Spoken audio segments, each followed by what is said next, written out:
There are several theories out there, mostly coming from Fire and Blood, that I hope will get proven or disproven in the new Game of Thrones prequel show, House of the Dragon. As of now, we are not sure when Fire and Blood, the show, will take place. Some think it will start and focus on the Dance of Dragons, and there is another group that think it will start with Aegon. I don't know the answer to this, and there is no real way to know yet, but I would like it if it did start with Aegon. I'd be more than happy if it just focused on the dance. In this series of videos, I will talk about some of the big theories from Fire and Blood, and how likely it is we see them in the show, assuming it does start with Aegon. If you don't want to know some of these big things that happen in Fire and Blood, and some of the events that will likely happen and be shown in House of the Dragon, then I would stay away from any video or media online about Fire and Blood and theories regarding it. In this video, I want to talk about the idea that King Aegon was infertile, and that this could mean that Aenys was a bastard, and that Maegor's birth could also be suspect. I won't go into much detail about Aenys and Maegor, as those theories deserve their own video. The main basis for this theory comes from the observation that Aegon had been married to both of his sisters for many years, even before the conquest. When thinking about this,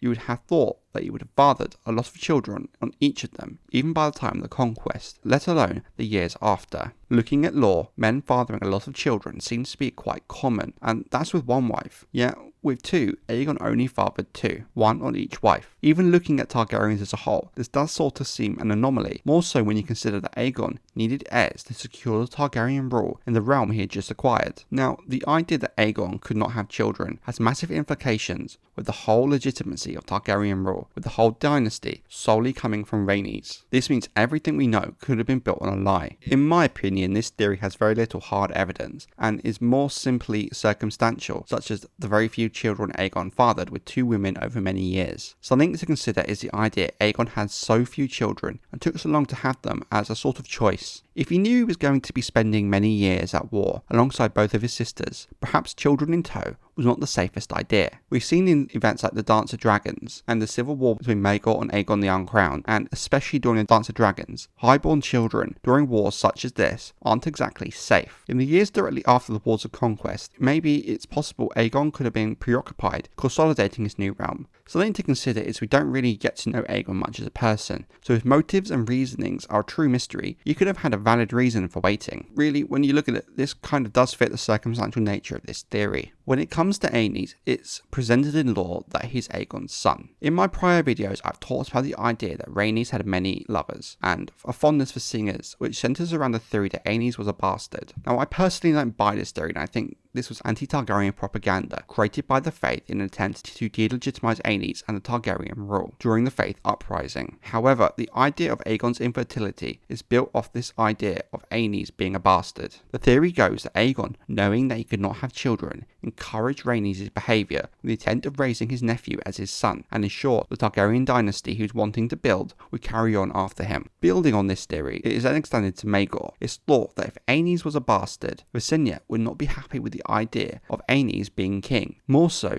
if he was not a pure Targaryen. It would explain her attitude towards Aenys after Aegon's death. The idea is Visenya wanting to give Aegon a true son to carry on his legacy, used blood magic to conceive Maegor. Her noted involvement with blood magic was seen to support this. When looking at the kind of man Maegor was, some of his extreme personality traits could be because of how he was born. The fact that Maegor himself could not have children, and any woman he got pregnant would lose a child, sometimes in a similar fashion to Daenerys' baby, malformed and dragon-like, to me suggests this is the price for the use of the blood magic in his birth, as death can only pay for life, and for Maegor, it is his children. Like a lot of these theories, much of the evidence is circumstantial, and it's really hard to say with any certainty if there's any real chance it could be true. This is more so an issue with Fire and Blood, where the content is a lot more broad than the main books, and gives us a lot less to work with. Yes, in theory, this series of events could be true, and would be very interesting if it was true, but in the end I do feel it's a rabbit hole of circumstantial evidence where nothing can be said with certainty. But I do think that's the fun with these theories. As long as you approach it with this mindset and you don't get too caught up in it, that's what makes these kind of tinfoil theories worthwhile and interesting to read. To me, it kind of shows how many different people can have different interpretations of the same text. Important to remember is it's very clear the way Fire and Blood is presented is from a biased source, a source in favour of Targaryens. It's written from the perspective of a maester. It's a history book telling one side of the story, and it's very possible that a lot of facts have been manipulated in such a way to present a specific narrative, which is why I find it interesting